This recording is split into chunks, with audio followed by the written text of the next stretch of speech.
Now, if you've tuned in late, at the top of the show, I showed how the so-called voices of independents, the fake independents, the Green Left teal candidates, are working hand in hand with the ABC, the taxpayer-funded broadcaster, and a bunch of their former journalists working hard with these people to try to unseat a coalition government.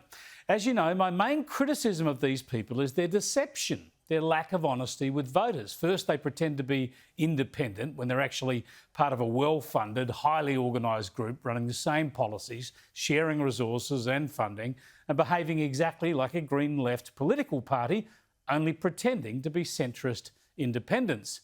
And the other related deception is that they refuse to say who they'd support to form government in the very likely event of a hung parliament. They're all running against Liberals in traditional Liberal seats, but they won't say what they'd do, obviously, because they intend to back Labor and the Greens. And if they declared that publicly, it would cost them votes. So this is a fraudulent political movement, a mob being less than frank with the voters. And that fact has just been made crystal clear by a real independent. So let me show you how independent MPs can do it, how they should do it. Rebekha Sharkie is the independent member for Mayo. It's in the Adelaide Hills. It was held by former Foreign Minister Alexander Downer. I worked for him for more than 5 years, so I know the electorate well, and I'm no supporter of Sharkie's. But she's told The Australian today, in an interview with our mate David Pemberthy, that she is most likely to support the Coalition and Scott Morrison. Her democratic reasoning is sound, that a tendency as an independent would be not to turf a government out of office. That should be a task for voters. But it goes further. Sharkie told the Oz that she recognises the seat has always been a safe Liberal seat and she's built good relationships with the government.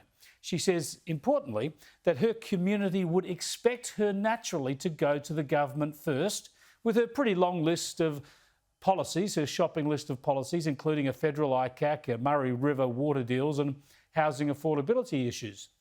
So again, she stresses this is what her community would expect. It's never been a Labor seat, and she says she's been a safe pair of hands to work with the government. Now, how good is that?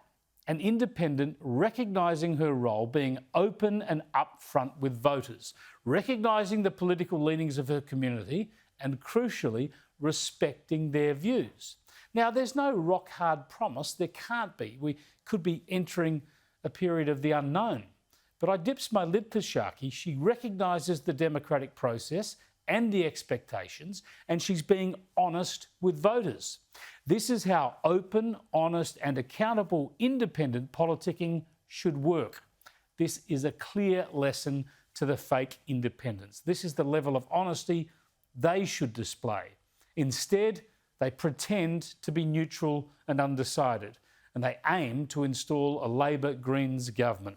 Rebekha Sharkie's honest behaviour has just exposed the rank deceit of the fake independents.